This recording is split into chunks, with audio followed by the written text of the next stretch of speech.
Welcome everybody today. Thank you for joining us. And we have two fantastic speakers today. I'm not going to talk too much at the beginning. You'll hear from me later on when we are coordinating the Q&A. We have Professor Edmund Capparelli and Professor Robert Bies, both coming, joining us at a very early in the morning from the US. So really grateful to both of you. I'm going to stop sharing my slides now so you can share yours, Edmund, and then hopefully technology will be on our side. So we switch things around a little bit, and we'll start with the youngsters, and I'm going to talk about some of the physiologic elements that dictate pharmacokinetics and pharmacodynamics of drugs in pediatrics, with a focus on those that relate, particularly given the short time frame here, to long-acting therapeutics. Next slide. Okay, so basically, breaking this down into sort of standard elements. Many of you may have heard this before, but we think of the pharmacokinetics as sort of the ADME, the absorption, distribution, metabolism, excretion.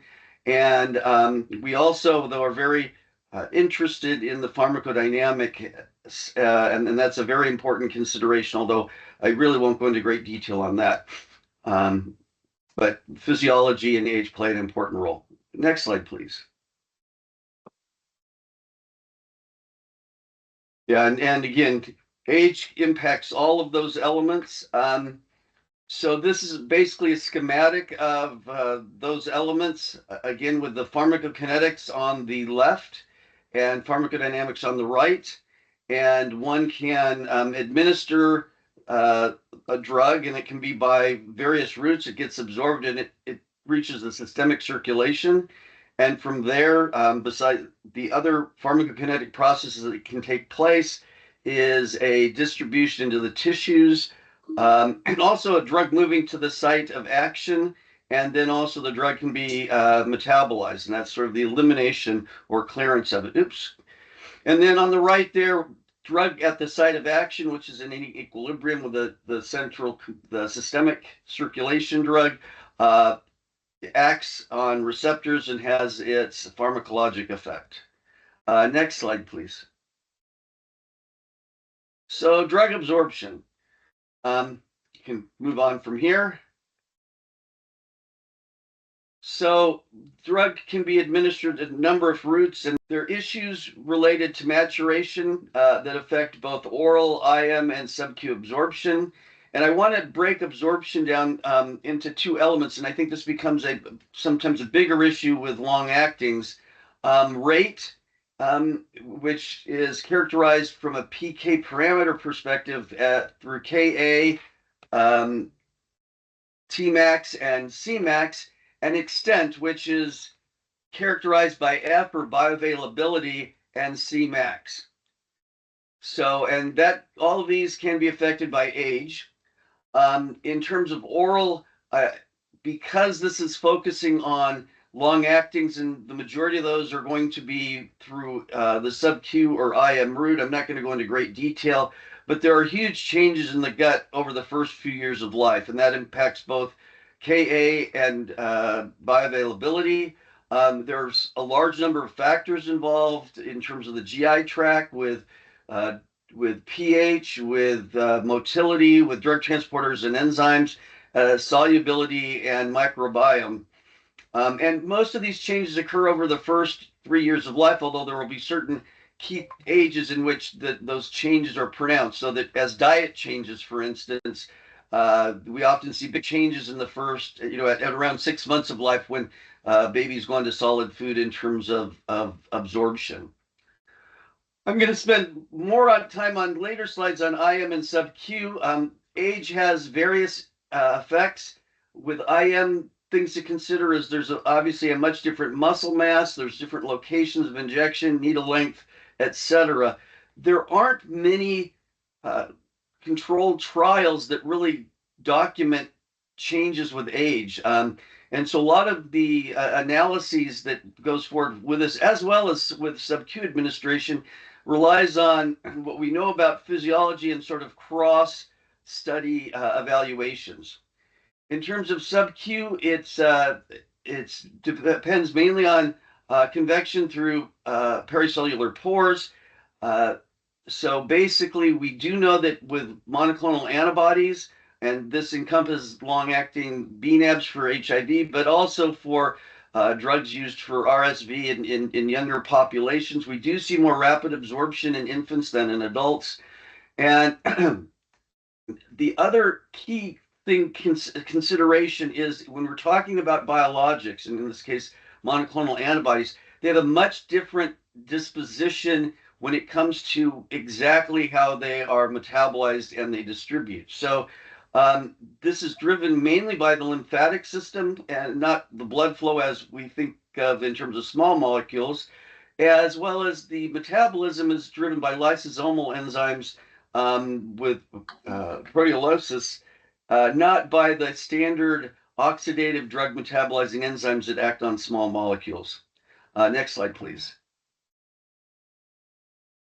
So this is just a graph we put together in a proposal that we had to the FDA looking across a lot of studies and different drugs, and it's based on the lipophilicity, the log P. The top portion being the Tmax, and the bottom portion being the bioavailability, and this breaks it down into adult and pediatric studies, and you can see that there isn't a consistent pattern, other than for very lipophilic products. The most lipophilic product had the slowest absorption, or the highest Tmax, but the difference between adults and pediatric patients, and again, these are mainly non-infant pediatric patients, varies based on drug and based on study. So again, a smattering of things, but there aren't large systemic differences that are seen in across this panel of drugs that have been evaluated from the literature.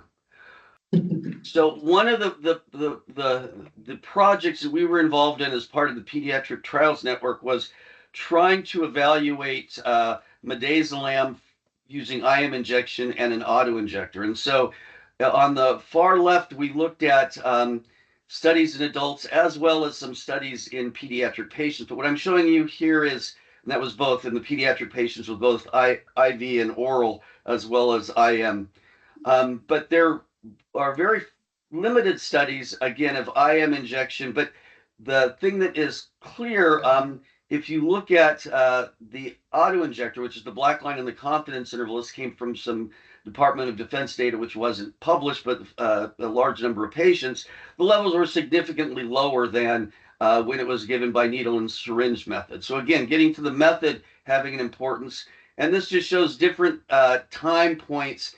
And because these were different study designs, don't take this as one study had a higher Cmax and a later Tmax. But what you can see is the two pediatric studies, which are in the solid symbols in pink and sort of a brown, tended to be on the lower side of the needle and syringe methods that were evaluated. We also then evaluated what the impact of dosing was in different age groups, or at least we were trying to project what concentrations were seen in a clinical trial called the Rampart study that did not collect PK samples and was trying to evaluate different age groups. And you can see that based on dosing, and again, this is weight band dosing, which is often done, that the smaller age groups that got the 5 milligrams had higher levels and slightly earlier levels than what we projected out in simulations with adults, which you can see that the Tmax is around 45 minutes versus closer to 30 minutes with the younger group. Next slide, please. We have a little more information on some of the anti-HIV drugs, just to show that, again, with weight band dosing, it confounds things. But here is some data that was presented at CROI just last week. Yeah, get my dates right. But looking at cabotegravir concentrations following IM injection on a Q4 dosing interval, with the first dose given at week 4. And you can see that in the weight band 3, which are the smaller kids, which are the red and sort of orange bolded values are higher than those in the smaller weight band. Excuse me, the larger weight band. So weight band 2, which was the larger individuals, had lower concentrations at these early troughs. The other thing that I wanted to point out is that they aren't at steady state. So the trough before the second and the third dose, maybe it's not as evident for the weight band 2 as it is for weight band 3, but I'll show that sort of on the next slide where we've got a little more data. Can we move to the move forward? Okay, this is looking at adolescents, and it is a evaluation and looks across a couple of studies, published studies from the MOCA study, which in this case they are receiving Q8-week cabotegravir and rilpivirine. The black lines are the adolescents, and the dashed portion of the black are the confidence interval, the 5th and 95th percentiles. And then we have the blue line being the adult data that comes from the Atlas study.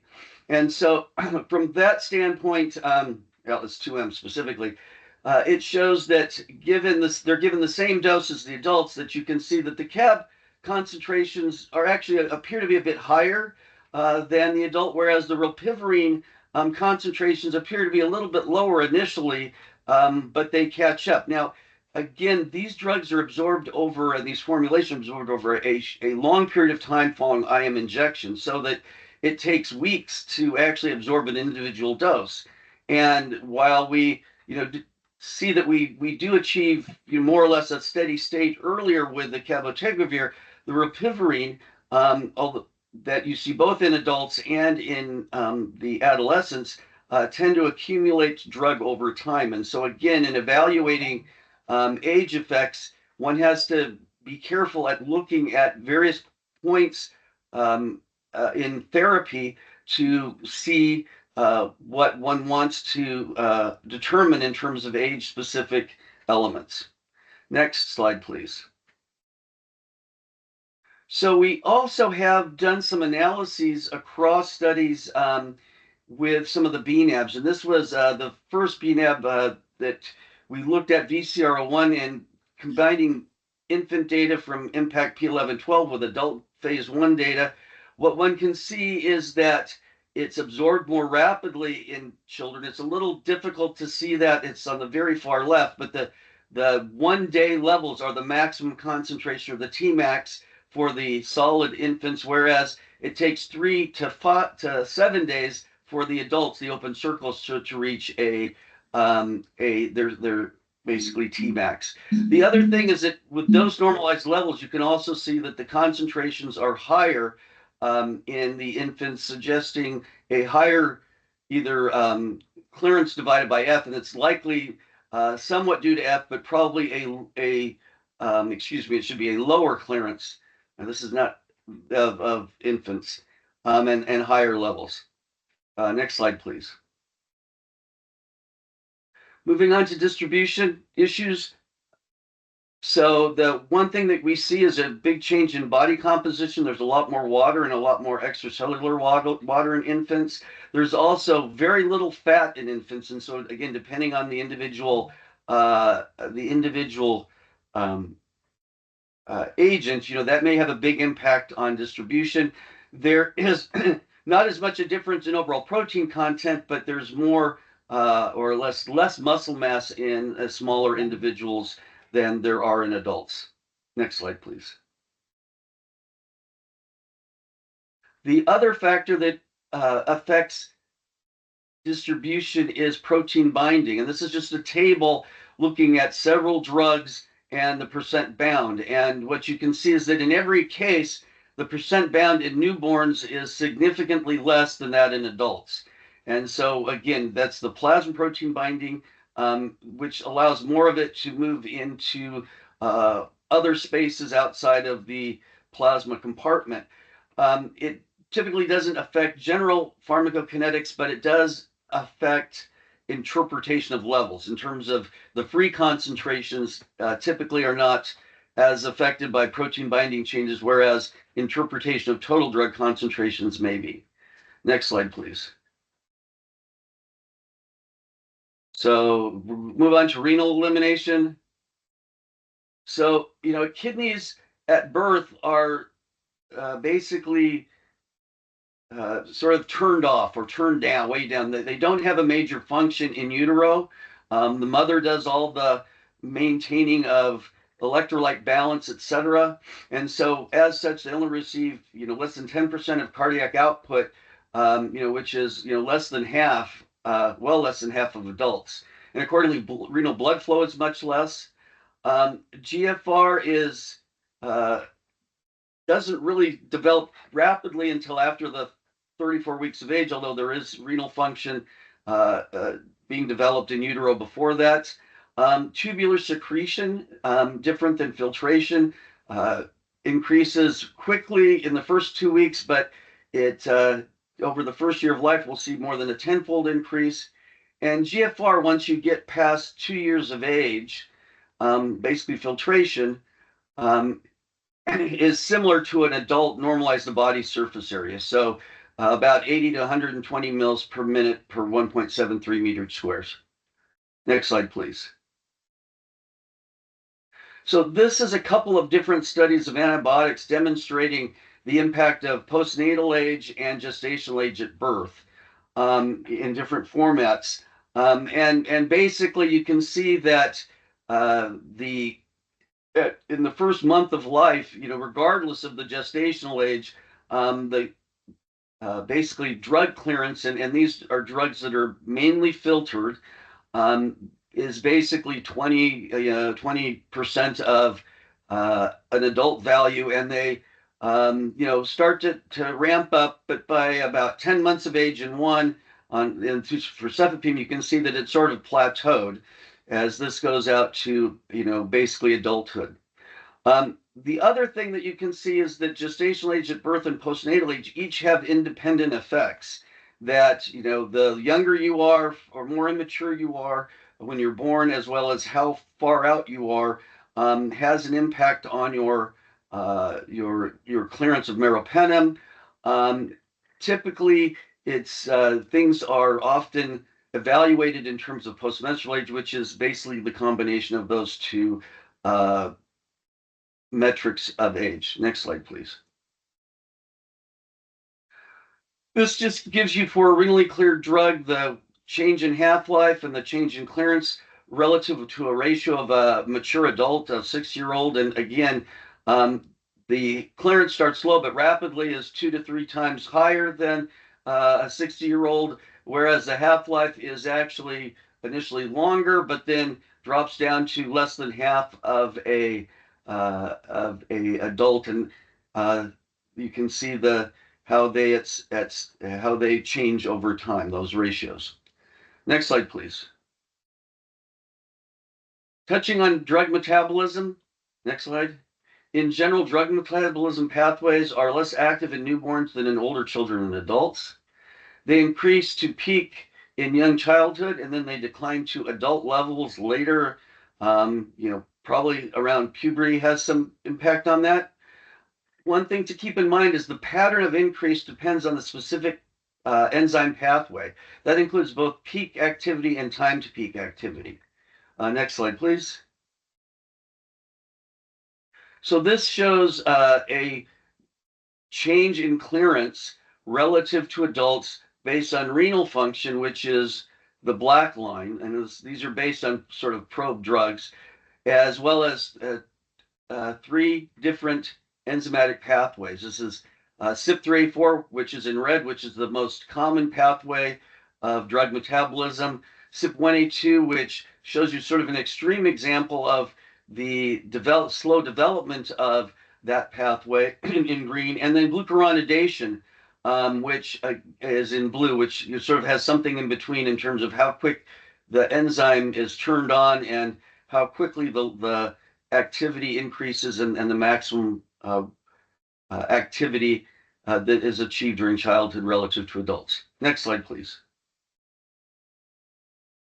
One factor that plays into the developmental changes with drug metabolism is kids have a larger liver size relative to body weight than adults. And this just shows the red line there as the liver weight, as a percentage of body weight, and you can see that it drops by not quite twofold from the first 2 years of life to 18 years of age. Superimposed on this is basically body surface area multiplied times a scalar, and what you can see is that other than for the first year of life, that it maps out liver size, in a sense, better than just linear weight. So, again, a lot of drugs are either evaluated by body surface area if you need to get a very precise, common exposure across age ranges, or often allometrically scaled is the term that's often used, which is very similar to body surface area in approach. Next slide, please. I'm not going to go into any real detail about the age-dependent effects on PD. Children do have different responses to drugs, even at the same concentrations. It's each drug or each class, there are different issues involved. It's not just at a molecular level, but it's also sort of at a disease level that may impact that. But this is just one example of an inhaled anesthetic that shows the the needed concentration to achieve sedation, or in this case, anesthesia, and it's higher in the infants, in young infants, than it is in older pediatric patients, and it falls off further with older adults. Next slide, please. So this is just a summary of some of the things we've covered here. That there are multiple aspects of gastrointestinal physiology that are different. The top four, again, between adults and neonates, and a lot of these changes, are most prominent in the first weeks of life, but can be maintained for the first few years of life. Percutaneous absorption is also increased. The talked about the total body water being different in terms of higher in neonates, and plasma proteins being decreased. And then, especially in the young infants, we see lower enzyme hepatic activity as well as renal function, with both of those reaching adult or exceeding values by the first year of life, for the most part. Next slide, please. And with that, I'd just like to thank people who I've worked with on projects that were involved in some of the data presented here. And if I recall, the structure is to have some time for questions at this point. Is that correct? Discussion? We're gonna have questions after Rob's presentation. Okay, after Rob's. Okay, great. Okay. Thank you so much. Rob, you okay to share? Yes, I'm going to do that right now, and let me know if slides they should be visible momentarily. Okay, are you seeing the presentation mode of slides? Yep, we are. Okay, great. So I want to thank Edmund for doing a fantastic introduction to the pediatric aspects, to introducing the principles of pharmacokinetics and the impacts of some of these physiologic changes on specific processes related to the concentration, time profile, and exposure experienced by an individual. And so I'm going to extend that and discuss some of the physiologic changes in pregnancy and some of the impacts on PK modeling. And I suspect some of this will be reviewed for some of you on the call. So the current need for clinical studies in pregnancy. Pregnant women are rarely included in clinical trials for numerous practical, legal, and ethical reasons. I know this is in the process of changing, but it still remains a challenge.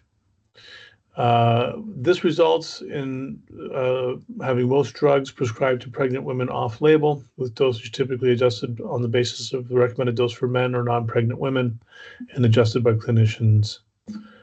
The drug exposure during early pregnancy often raises questions about potential teratogenic effects, and this also creates an environment that is somewhat risk-averse with respect to the prospective evaluation of drugs in pregnant women.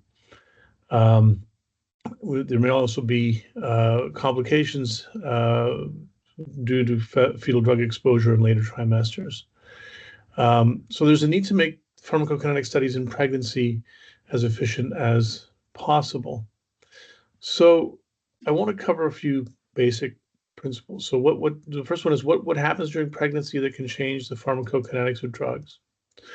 A very basic sort of 30,000-foot recap on how PK models work, and an example of how modeling can improve PK studies in pregnancy. And we use a cabotegravir example, long-acting cabotegravir example that was undertaken in support of a concept sheet for the IMPACT network.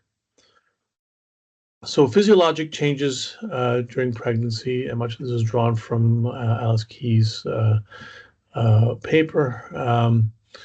You see that there are many physiologic aspects that change in the first, second, and third trimesters. So let me orient you on this table. You have the parameter in that first column, the direction of change in the next column.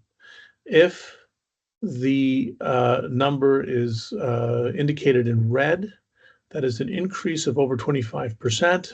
If it's indicated in blue, it's a decrease of over 25%. You can see that there are increases in the total body weight, in the fat mass in particular in the third trimester, the total body water, the cardiac output, the plasma volume. So we're already seeing that there are factors changing that can actually have a significant impact on the volume of distribution. Plasma flow and clearance can be altered throughout pregnancy with these changes as well. In addition to this, as Edmund highlighted in pediatrics with respect to changes in binding proteins, you can see that there are generally decreases in binding proteins observed both for albumin and alpha-1 glycoprotein, with albumin decreasing 31% in the third trimester.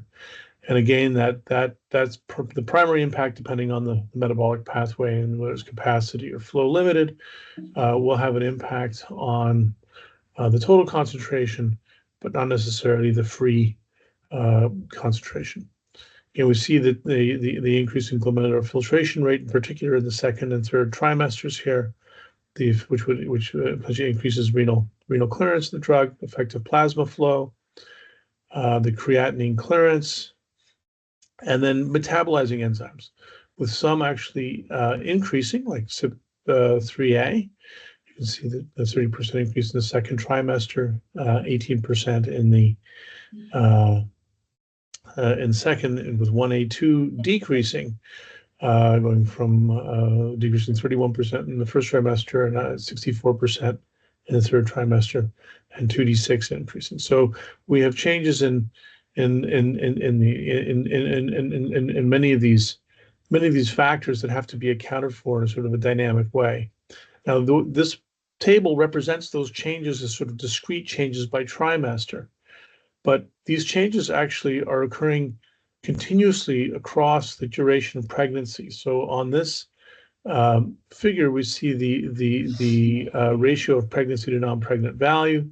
So if we center that at 1 here, you can see quite a departure across this period, with the conception at time 0 here, and then the gestational age are listed on the x-axis. And so you see, for example, with CYP1A2, this is the brown dashed line, that you have this sort of continuous decrease and eventually asymptotic approach to this minimum over the course of pregnancy. Similarly, we see the decrease in albumin. This is the pink dashed line. I should ask, can people on the call, can they see the cursor, the pointer? Yes, we can. Okay, fantastic. And here we have the alpha-1 acid glycoprotein. We have, in the black line, here's weight increasing. So many factors that are changing, and these continuous relationships were actually part of the PKSM and MOBI development with Andre Dahlman, and also Edmund provided a simulation across this period using those equations to generate this figure. So important PK parameters in the pregnancy models include the clearance, that defines the total dose requirements, the volume distribution, which defines the Cmax peak trough formula fluctuations, fraction unbound in plasma, which, according to our free drug hypothesis, is responsible for drug action, core to maternal blood ratio, bioavailability, linear versus nonlinear pharmacokinetics, absorption rate, which is particularly important for the long-acting injectable formulations, and half-life. So many different factors are changing, and these impact key parameters that are related to the pharmacokinetics. So why apply PK/PD modeling simulation of pharmacometrics? Well, we broadly include these mathematical models of biology, pharmacokinetics, pharmacodynamics, pharmacology, disease and study design to design, describe, and quantify interactions between drugs and patients. And it allows us to leverage existing knowledge in silico, in vitro, preclinical, and in non-pregnant individuals in a quantitative manner. For example, physiologically based pharmacokinetic models, which of course are well familiar to probably the majority of people on the call, integrate models of drug characteristics with size and body composition, population-specific activity for drug metabolism, elimination at transport, those time-dependent changes, for example, over time. And it allows for the a priori prediction of drug concentration over time in tissues and a priori predictions of drug concentrations in the systemic circulation, using those drug-specific characteristics and combining them with the anchor of that physiologic scaffold. And so there's just a general pictorial representation of a general physiologically based pharmacokinetic model from a paper from FDA. You can see that there's an arterial and venous component specified in various tissues. Now, there are other sort of more empirical pharmacokinetic models. We'll talk briefly about those in a few minutes. The models can also incorporate disease characteristics for the population, disease progression and dynamics, and the interaction with the patient. Edmund mentioned the bNAbs and monoclonal antibodies, and many times these are eliminated with target-mediated processes, and those targets can change over the course of disease and actually vary depending on the intensity of the disease. It also allows one to have a scaffold for an iterative approach. So as you generate new data, you can update and improve these models. Now, PBPK modeling, or physiologically based pharmacokinetic modeling, has actually a significant role in new drug development. It's often applied in the service of candidate selection, formulation development, clinical study design, and dose selection. It can be applied also in regulatory decisions with respect to potential drug-drug interactions and whether or not a particular clinical study may or may not be indicated to evaluate this, to evaluate the pharmacokinetics in special patient populations. In our case, we're applying it in pregnancy, and evaluate the impact of disease states.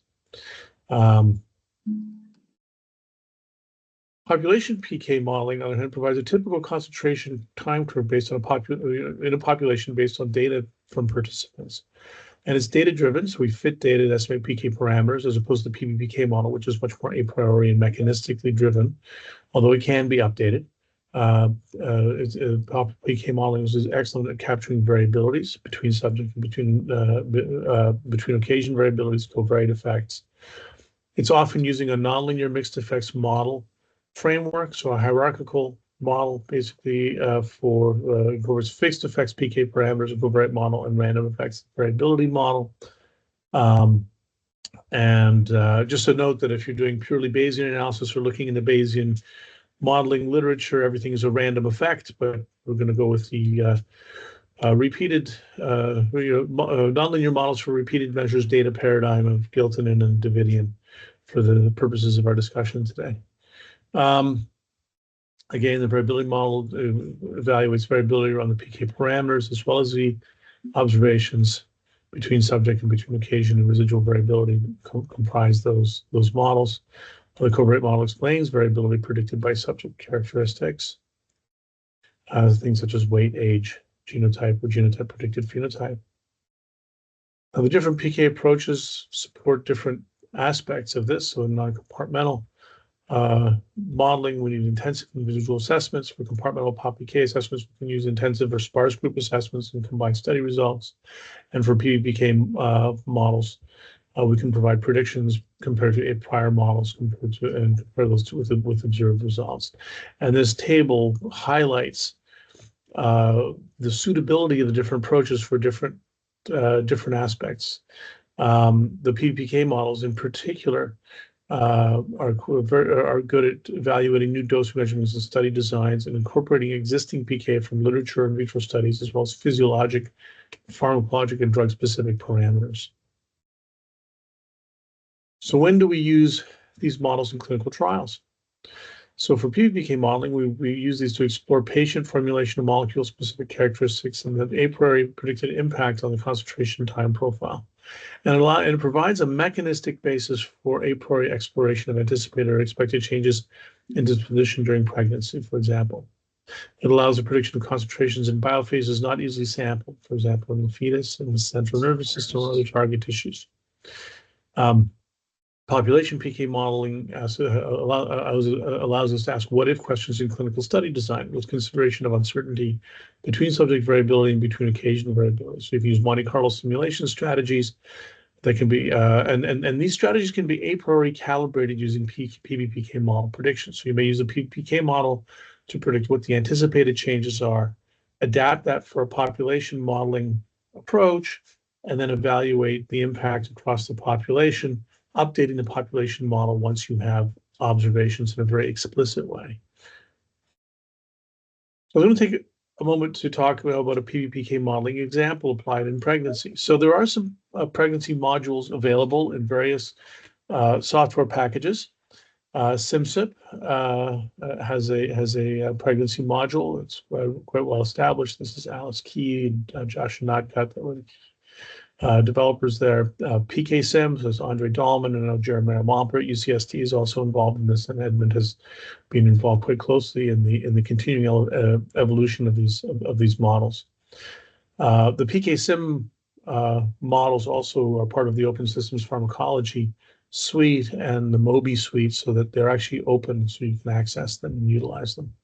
GastroPlus also has a module for evaluating the disposition of drugs using this PBPK approach in pregnancy, and generally evaluated also the changes in enzymes, in particular CYP3A4, 2D6, 1A2, 2B6, 2C9, and 2C19, typically using prodrugs.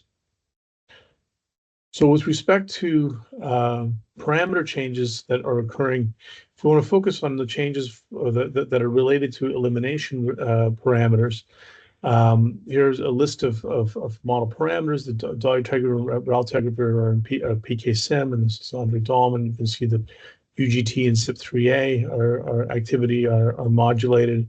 Albumin unbound fractions, metronidazole, acetaminophen, risperidone, labetalol, naltrexone. Naltrexone actually had an implementation where the metabolizing pathway was changed mainly in the placental space, and this was implemented in Pumas AI, University of Maryland, with Matangi Gopalakrishnan.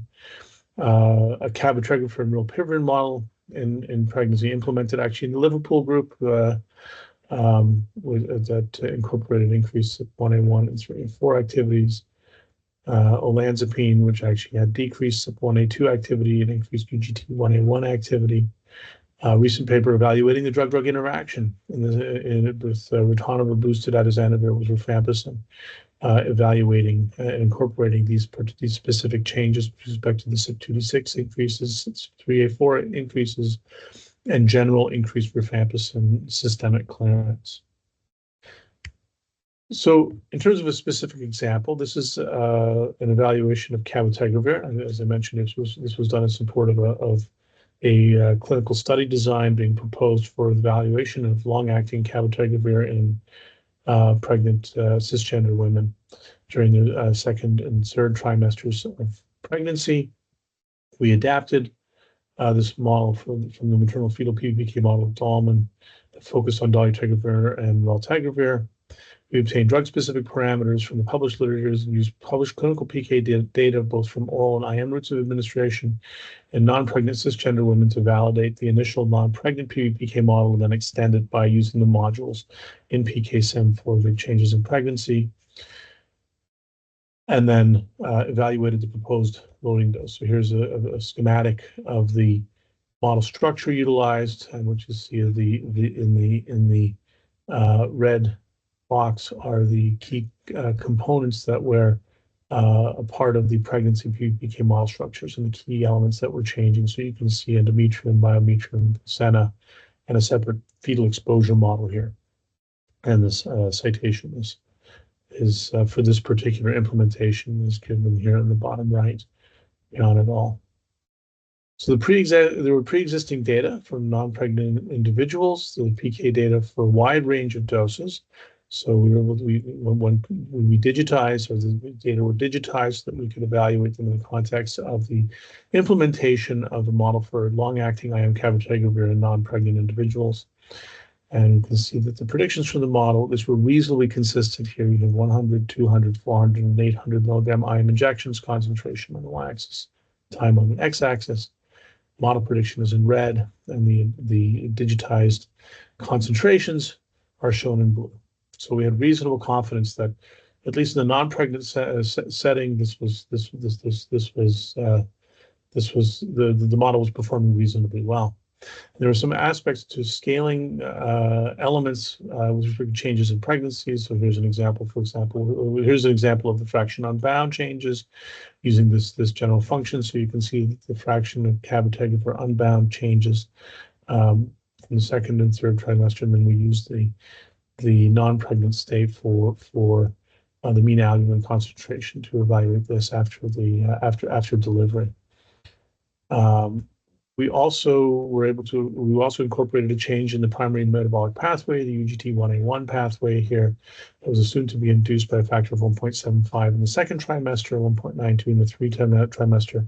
At the time we did this assessment, there was no information on the effect of pregnancy on UGT1A9, so we left that constant. The citation for this is down in the bottom with respect to the enzyme activity changes. So what did it show? So if we administered the doses in a non-pregnant individual, this is in the left panel, you'll see the red concentration time profile here. Again, concentration on y-axis and time on the x-axis across with a Q4 week dosing for 6 months. So you can see this accumulation, and if we include the changes that we anticipated in pregnancy starting at the second trimester, you see that the predicted concentrations are somewhat lower.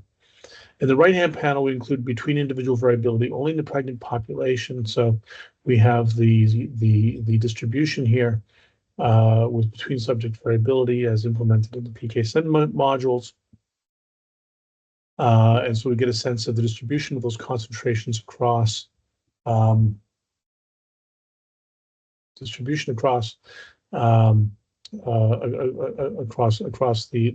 population. So the simulation suggested that trough concentrations after the first injection were about 30% lower during pregnancy compared to outside of pregnancy for this particular formulation. The trough after the sixth injection would decrease 31.1% for cabotegravir compared to non-pregnant cisgender women. And we can see this difference. We use this to calibrate a population model that we then applied in further refining the model. So in terms of published PBPK models of pregnancy, there are less than 80 published PBPK models reflecting the effects, or there are about 80. 9 of those models are published with code, or at least with some sort of an open access component that can be readily utilized. Multiple disease areas have been studied.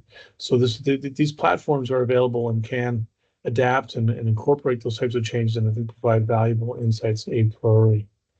So some general acknowledgements. Of course, this is work that was generated across many institutions and with input from many different individuals, including Edmund and Jeremiah, the Impact Network, Sharon Nachman, and of course PIs of the 2040 study, Rachel Scott and Audrey Becker at the University of Buffalo, Yifan Yu, who's a primary graduate student. I would call him a pharmacologist at this stage, and has modeled and driven this, but there were input from multiple individuals.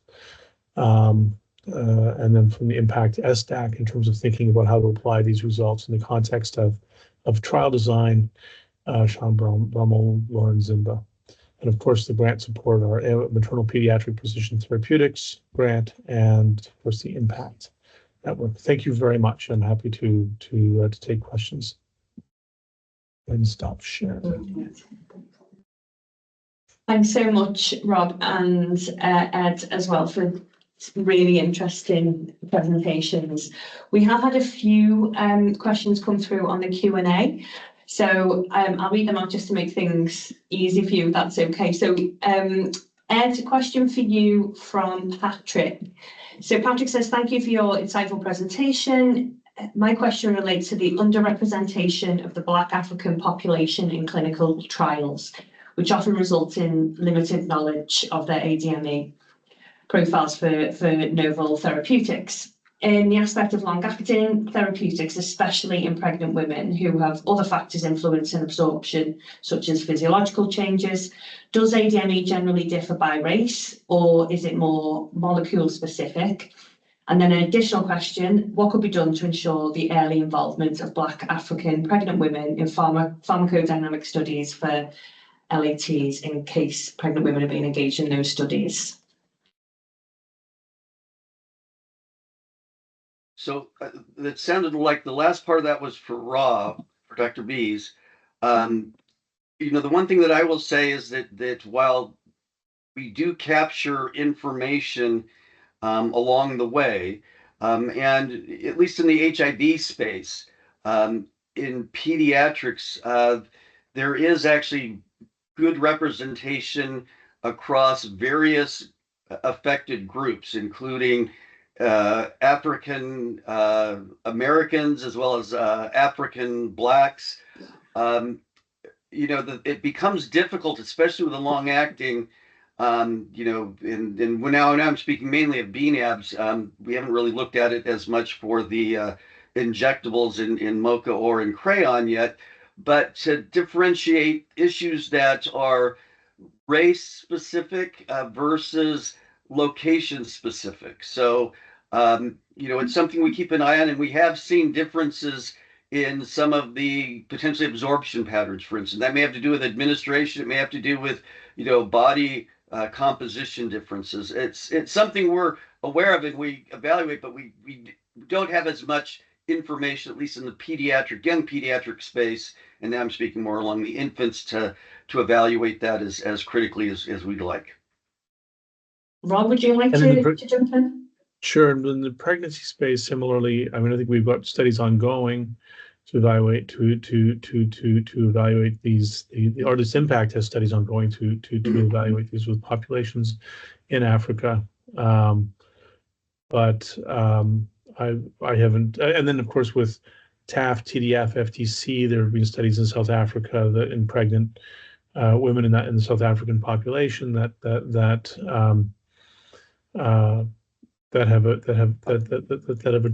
have addressed some of these questions. The disposition looks somewhat similar to what's observed in the non-African participants, at least in that group.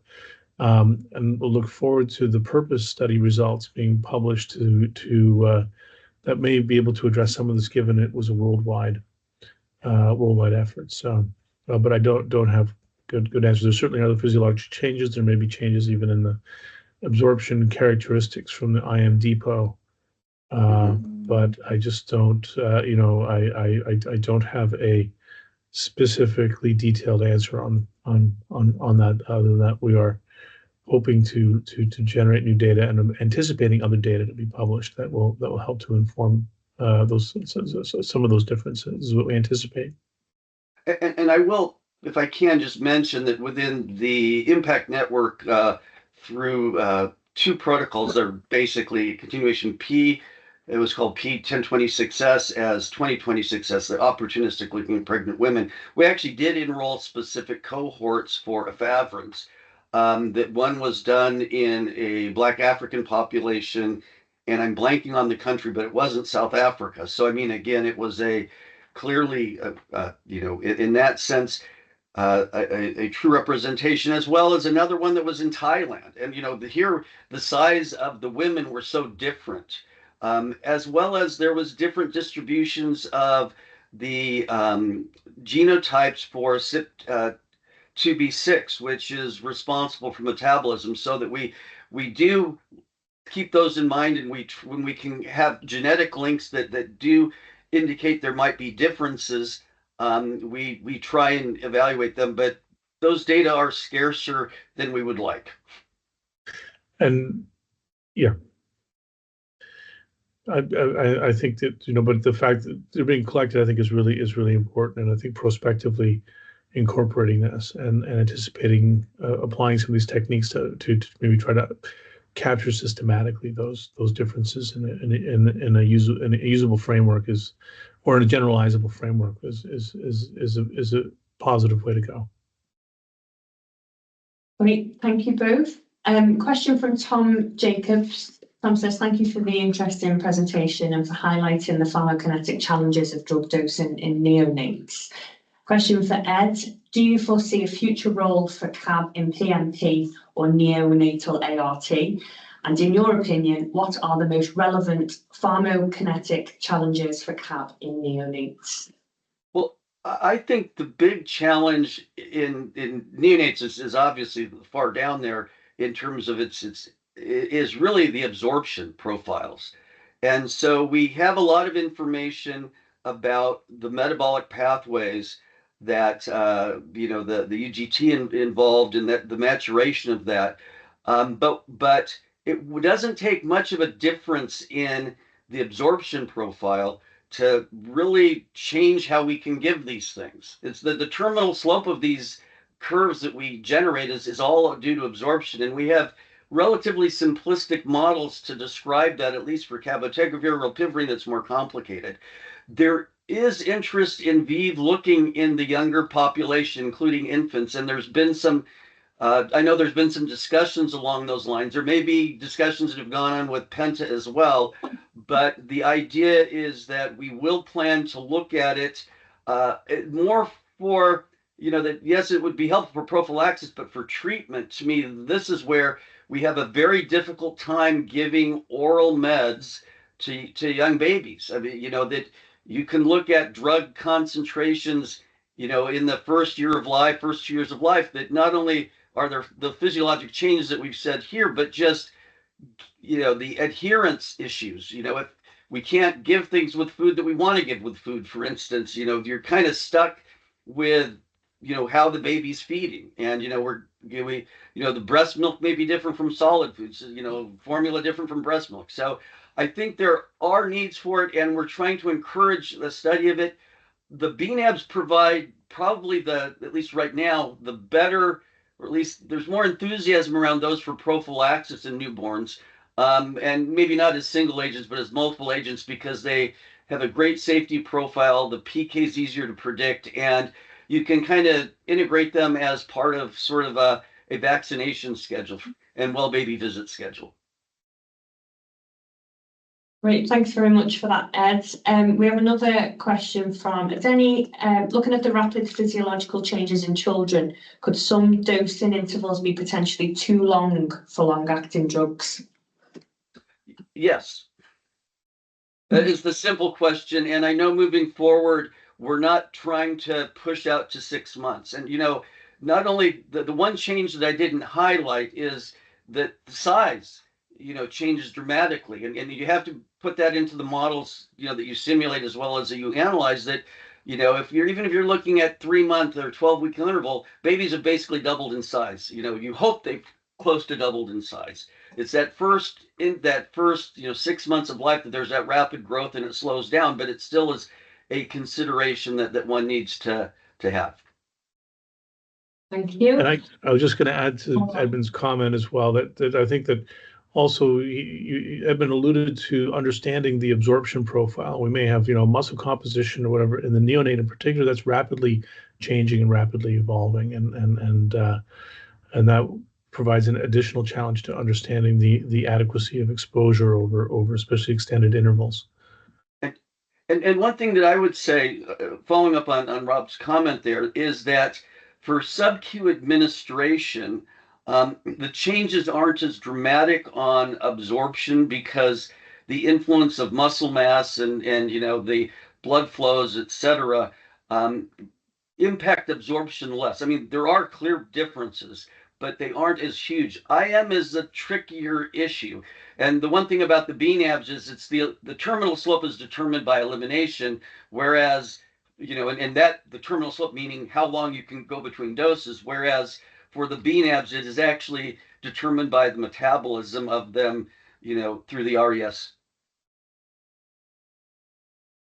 Great. Thank you both. We've probably got time for one last question quickly. From Janine, considering the ethical and pharmacovigilance required for maternal exposures, please advise how current studies have taken account of the time and dose of exposure for fetal exposure of teratogen. I think I might have pronounced that wrong, for long-term monitoring, focusing on the requirement of lessons learned from valproate. That one for you, Rob. The very, an important important question. I mean, I don't know if I have a I mean, we do explicitly evaluate when exposures are occurring. For studies that I'm aware of, so studies that I'm aware of, for example, Impact 2040, that's prospectively evaluating cabotegravir and rilpivirine exposure. Often women are already continuing on treatment and then enter into the study. They will enter probably at the earliest, probably the very beginning of the second trimester. And I know that outcomes will be evaluated. Specifically, and similarly, that some of the lenacapavir studies, if an individual became pregnant during Purpose 1, I guess they were reconsented to continue TAF, TDF, FTC, or the or lenacapavir, and I'm sure they will be evaluating. They will be evaluating this in terms of long-term monitoring after delivery. I'm not aware of a long-term tracking, but I don't have the information to make a definitive statement. I don't know if Edmund, maybe you've been involved in maybe some more of these efforts and can make a more definitive statement on that. Well, I think it's going to be done. Obviously, the company has some requirements, but the example I would look at is that it's going to take vigilance in the follow-up. Like we had the dolutegravir evaluation by the Botswana group, for instance, that saw something that might have been a signal and actually had the infrastructure and the ability to really follow it up with some good information regarding some of the questions about birth defects. And there's that intersection also between other factors which may contribute to those that may not be seen across a large general population. The earlier HPTN studies, they stopped their cabotegravir, for instance, once they got pregnant. And, it's one of these things that, you aren't going to be able to take the drug away. Some of the newer implantables, they're talking about having removable ones, but lenacapavir, as Rob was saying, you look at that, if it's given once, every 6 months, once a year, it's going through pregnancy. And the question is going to be, are there going to be adequate concentrations or toxic fetal concentrations? And that's just going to take a lot of vigilance on the clinical side, but also, I think, on some of it on the basic science and preclinical side as well. Great. Thank you. Oh, I think somebody might have snuck a last-minute question in there. Oh, I think you've addressed that one already. Rob, it was from Henry, so you're going to connect. Very happy to do so. So just reach out to me whenever you like. So. Fantastic. Thank you. Thank you very much for that. So we are over time. If there are any other questions or if anything pops up, please feel free to use the meeting chat, which will still remain live after the webinar has finished. The recording will also be available so you can reflect back and digest on the content today. Thank you so much, Rob and Ed, for connecting and for sharing your expertise with us today. It's been really fascinating. Just the beginning of a conversation, so many questions and thoughts coming through. And we look forward to the next webinar, which is on the 22nd of April. I'm going to post a link in the chat now. So I know that there's a number of people who are already members of the community of practice for long-acting therapeutics in maternal and paediatric health, which we are hosting at the Centre of Excellence for Long-acting Therapeutics at the University of Liverpool. For those that haven't yet joined, please express an interest, share your details with us, and I'll be in contact with you about the next steps and also the schedule of meetings and webinars that we have planned going forward. Nee, would you like to say anything? Last couple of words or? No, nothing from me really, just to say thank you for all those who managed to take the time out to attend today's webinar. And many thanks to Rob and Ed for the excellent talks. And we look forward to working with everyone to move the field forward and answer some of the important questions, or to put the questions out there for other people to address. So thank you so much and enjoy the rest of your day.